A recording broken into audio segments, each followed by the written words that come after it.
Hello there you guys, welcome to one of my videos.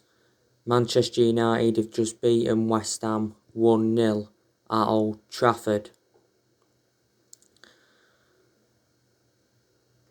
Back-to-back wins in the Premier League for Manchester United, and it's the third time we've beaten West Ham this season. And now I can assure we will finish in the top 4.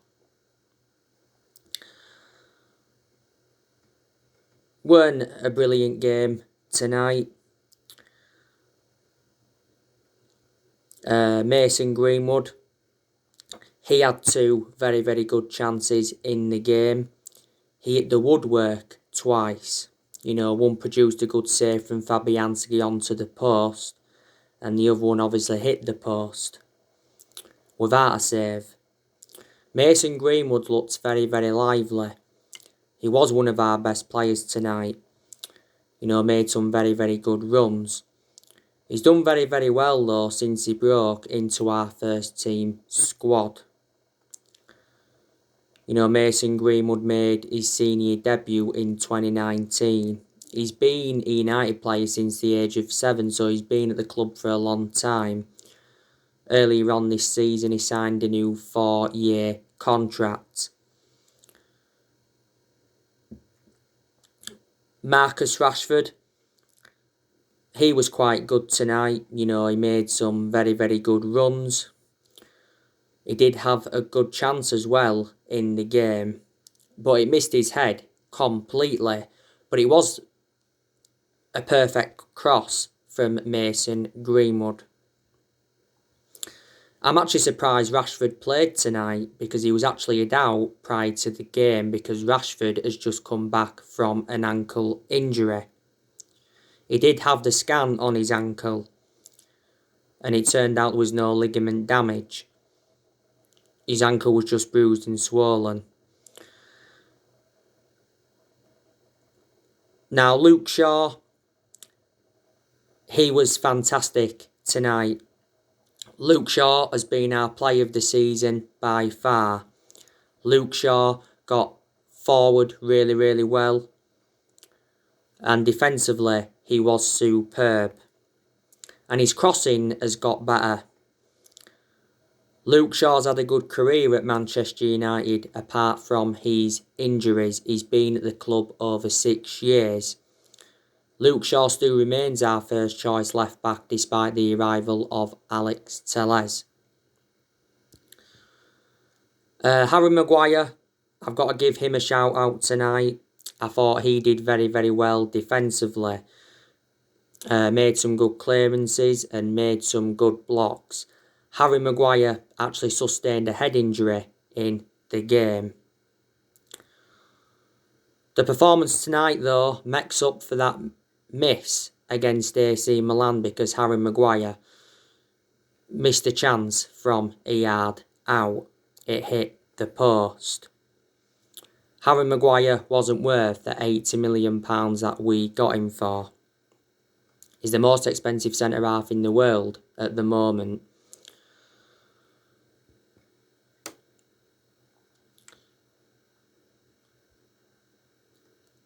Victor Lindelof, he didn't do so bad tonight. I thought defensively he was okay.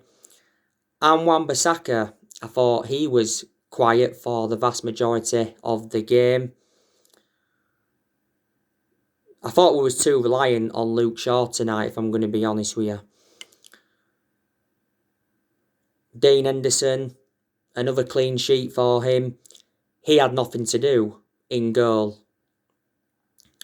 Didn't have one save to make. Dean Henderson is getting a run of games now. But obviously we've got De Gea that is now back in Manchester, so De Gea could be in goal for the second leg against AC Milan. But I think we should put Dean Henderson as our number 1 because he's reliable enough to become our number 1 goalkeeper. Because he's got that experience behind him and he endured 2 successful loans with Sheffield United. Before the start of this season, he signed a 6-year contract with Man United. Bruno Fernandes, I thought tonight he was very, very poor. Give the ball away quite a few times, especially in the first half, and got dispossessed quite a few times.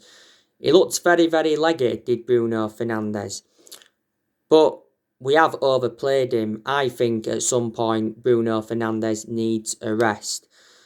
Bruno Fernandes did actually have a good chance in the game, produced a fantastic save from Fabianski. Fabianski made a couple of good saves tonight.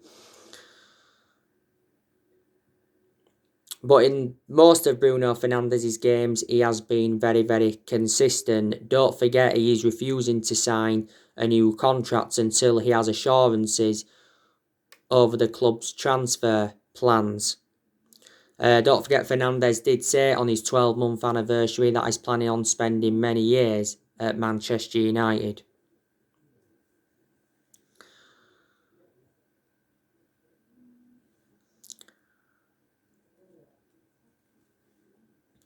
Daniel James, I don't think he was that good tonight either.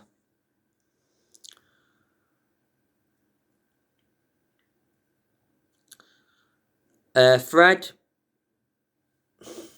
I think he did okay in some parts, but in some parts he looked very, very sloppy. McTominay, I don't think he was at his best tonight. But the goal was an own goal from Craig Dawson. They actually thought it was McTominay that had scored it at the first. It was a corner from Bruno Fernandes and Craig Dawson had headed it into his own net.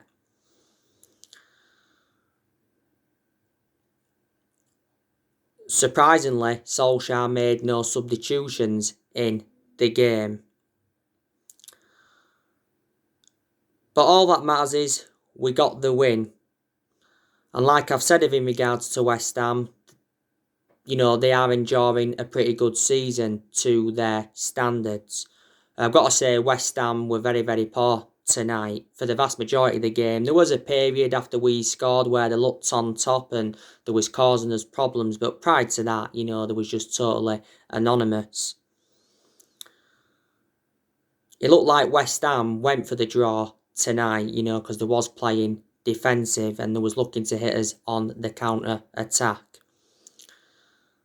I think the only chance I recall them having in the game was the header from Jarrod Bowen, which was offside anyway. So yeah, Solskjaer beats David Moyes yet again. You know, David Moyes was reuniting with Manchester United tonight yet again. We had David Moyes for 10 months. We finished 7th under the David Moyes era. That's the lowest we've finished in the Premier League era. Moyes is the worst manager we've ever had.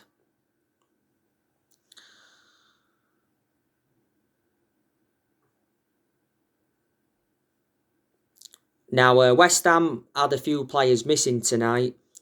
Obviously, Yarmolenko's been out with injury. Ogbonna's been out with injury. Randolph's injured. I think Musaku's injured. Jesse Lingard couldn't play tonight. And obviously they had Ryan Fredericks out with injury.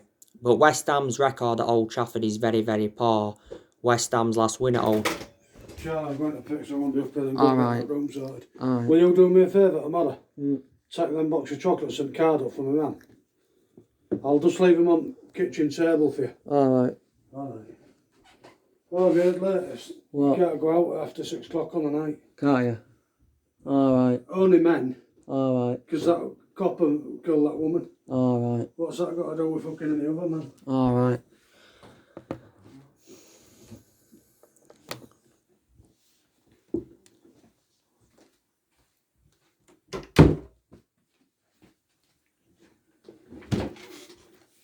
Yeah, like I was saying, West Ham's last win at Old Trafford was back in 2007. But yeah, we're certainly missing players and, you know, we are lacking creativity in that midfield without Paul Pogba. We are far too defensive without Paul Pogba in that midfield. Paul Pogba has got a thigh injury.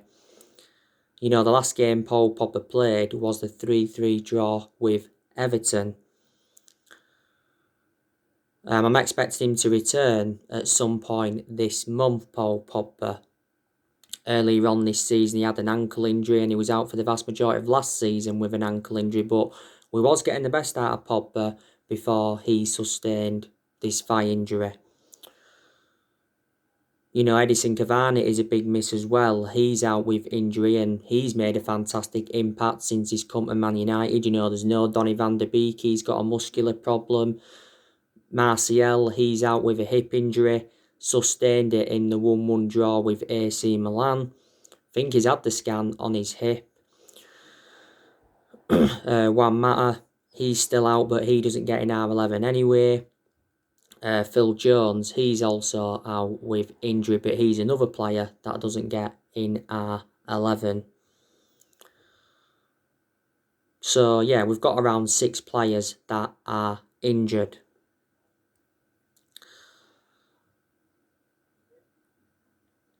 I thought it was a better performance by Man United, though, than the game against AC Milan, because I thought the game against AC Milan, we was very, very average. And for the vast majority of that game, AC Milan were totally dominant. You know, they had good chances. They had 2 disallowed goals in the game. You know, one from Raphael for offside, and the other one from a handball from Kessie. We had some chances in that game, like I mentioned, Harry Maguire, he missed an absolute sitter. Daniel James had a good chance, just went wide. Martial had a good chance, produced a good save from Donnarumma. But AC Milan have the upper hand going into the second leg because they got that vital away goal in injury time, and certainly Dean Henderson should have kept that out because he got a hand to it. It's going to be interesting to see how Ole Gunnar Solskjaer approaches the second leg at the San Siro. I'm expecting him to make some changes from the 1-0 win tonight against West Ham. And AC Milan, I think their injured players will be back, or if not all of them, most of them will be. Because they had quite a few players missing in the first leg. You know, there was no Zlatan Ibrahimovic. He was out with injury. There was no Ben Ase. He was out with injury. There was no Theo Hernandez. He's been out with injury. There was no Calahanglu. He's been out with injury. There was no Rebic. He's been out with injury.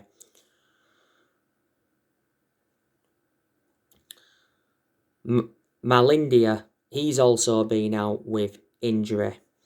And AC Milan are a very, very good side. They really are. You know, their current manager is Stefano Pioli. He's been AC Milan manager since October 2019. When we played AC Milan in the first leg, that was the first ever meeting between Man United and AC Milan in the Europa League, and it was the first time we played Milan in 11 years.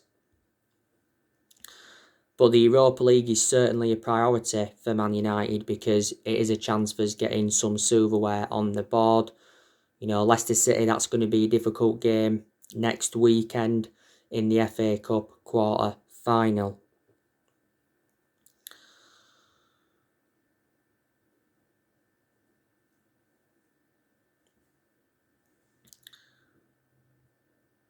Now, as you all know, Ole Gunnar Solskjaer has won a $9 million a year contract. And sources at Old Trafford says talks are set to begin any day over the new deal, because later on this month, Solskjaer will be into the final year of his 3-year contract. So yes, Solskjaer has been given a pay rise. I think he probably does deserve a new contract reflecting on the progress he's made. Ed Woodward, he recently did a statement and he says the progress by Ole Gunnar Solskjaer and the players this season is clear. So in that aspect, the board are backing Ole Gunnar Solskjaer.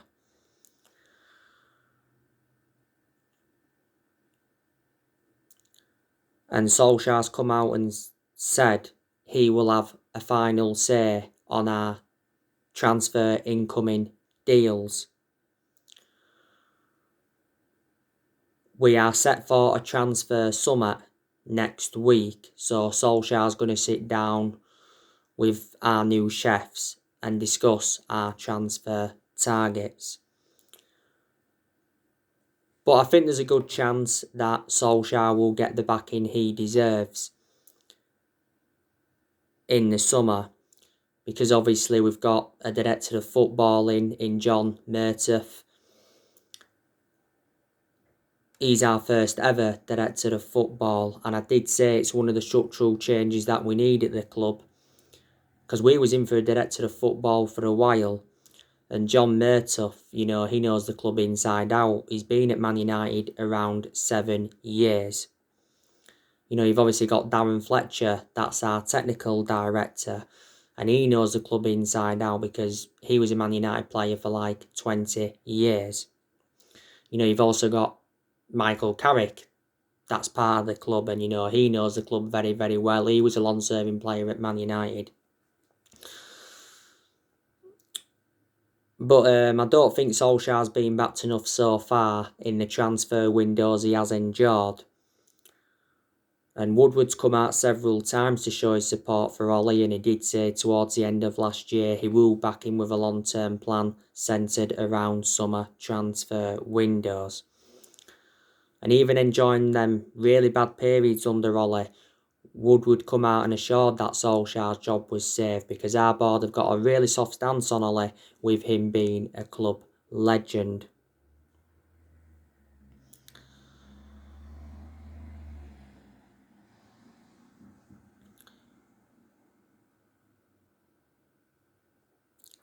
Now, Solskjaer does deserve at least another season at the football club.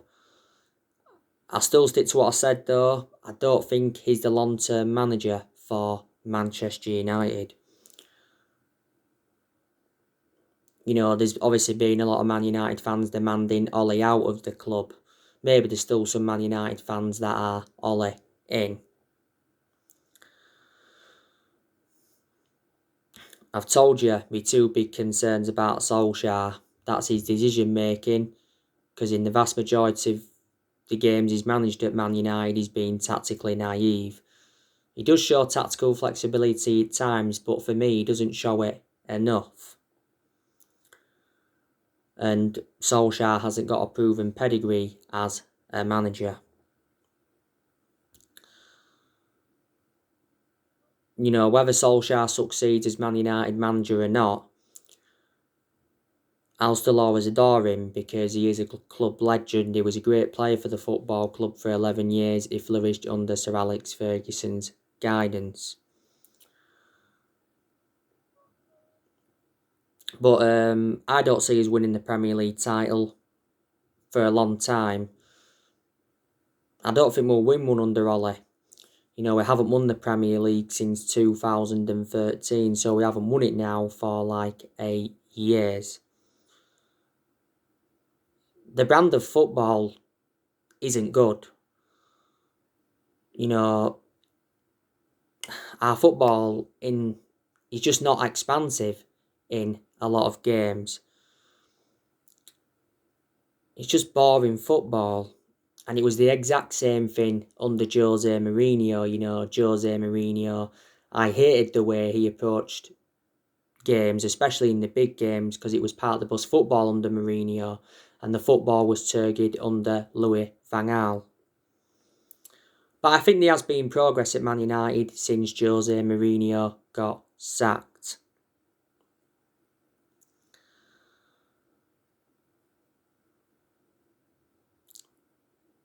Solskjaer needs to win a trophy at Man United to avoid the sack.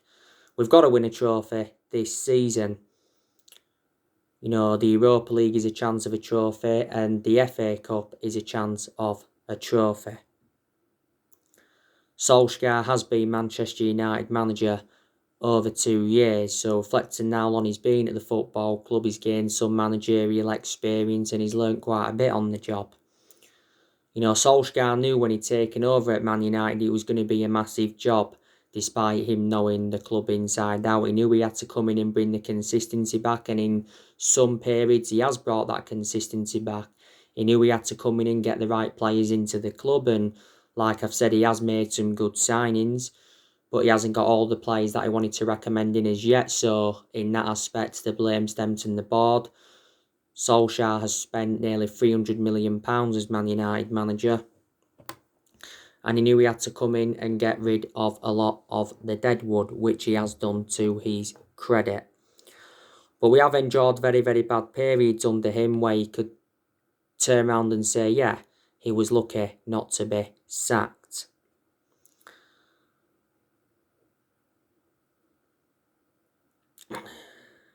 But we've just got to be more clinical in the attacking third of the pitch. You know, that's what's letting us down.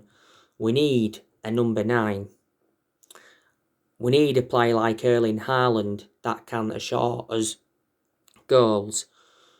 I think we still need to improve defensively, but we can do well defensively. But we do need a centre half to go alongside Harry Maguire in our back line. Possibly we need a central midfielder. You know, do you think we need a right winger as well? I think Solskjaer's looking to strengthen up in like 4 positions. You know, City are strides ahead of us at the moment.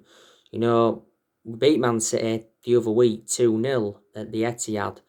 That was a very, very good result for Man United. It wasn't only a good result, it was a very, very good performance. And I'm really, really surprised the way Solskjaer approached that game against Man City, because he showed tactical flexibility. We beat the best team in England. You know, we ended Man City's 21 match winning run. And, you know, we are unbeaten in 22 Premier League away games. We haven't lost away from home in the Premier League for over a year.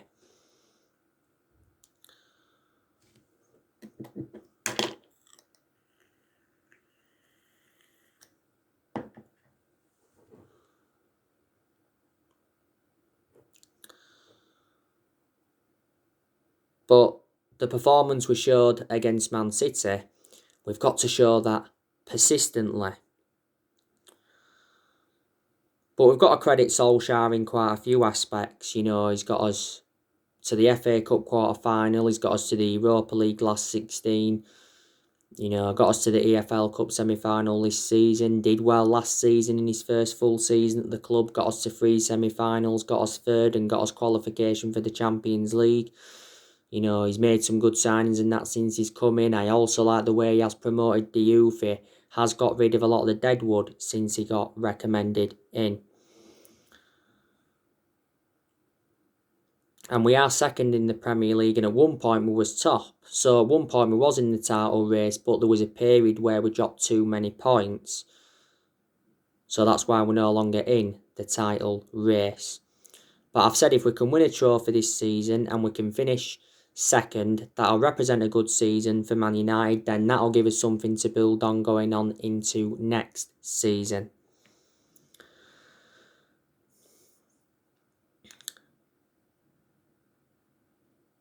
This year's summer transfer window is the biggest in Ole Gunnar Solskjaer's managerial career. I'm expecting us to make around 3 or 4 signings in the summer. There has been a lot of players on our agenda. I recently give you the news on Pau Torres and Jules Koundé.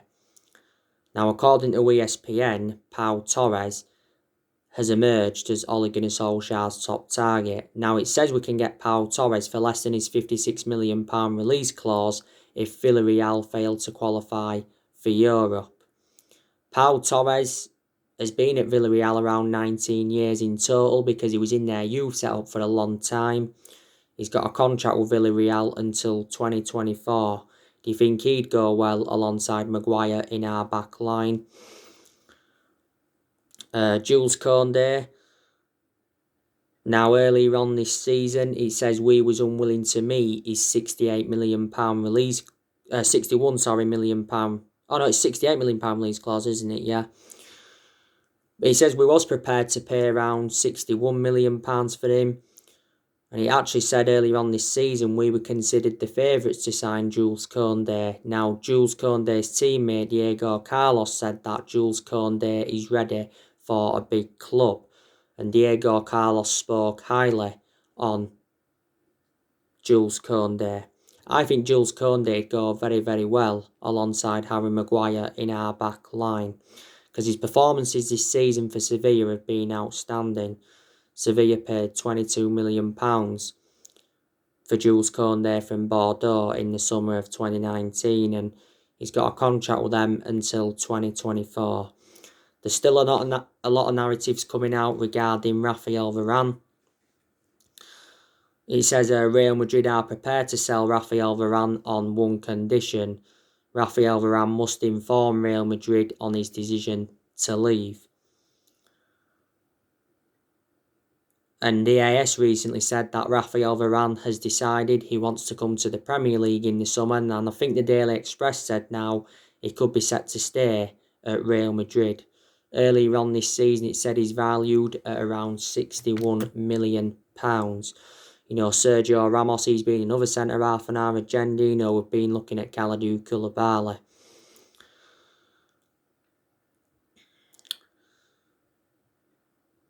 We're going to sell players in the summer transfer window, so in that aspect we'll generate money and it will help us with our rebuilding process.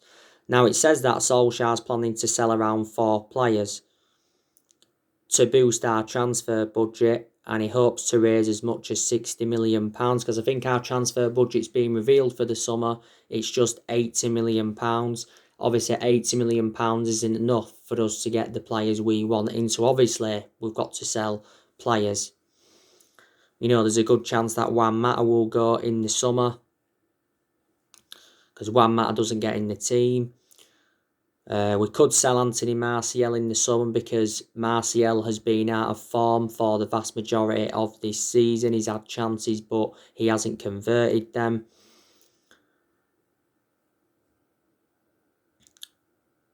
If we sell Martial in the summer, I reckon we'd get around £30 million.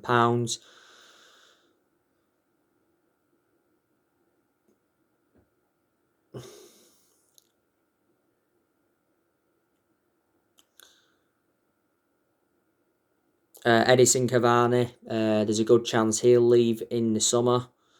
Solskjaer did recently say that Cavani is closer to joining Boca Juniors than staying at Man United, but he said prior to that Cavani's future has not yet been decided. But his father's been talking, Edison Cavani's, and he said Edison Cavani is unhappy at the club. And he's not comfortable in England, and he wants to leave Man United. But reports in Argentina said that Edison Cavani wants to leave after just a season, and he wants to join Boca Juniors on a 3-year contract. Pogba could still be sold in the summer. We could sell Matic in the summer, because he's not one of our first choice midfielders. Jones, I want him to leave this year. Do you think we should offload Sergio Romero? You know, there's a good chance we'll offload De Gea in the summer, so we can make Dean Henderson our first choice goalkeeper, because recent narratives have said that we are willing to listen to offers for De Gea. But Solskjaer has said that De Gea will be back in the starting lineup very, very soon. Lindelof, you know, do you think we should sell him in the summer?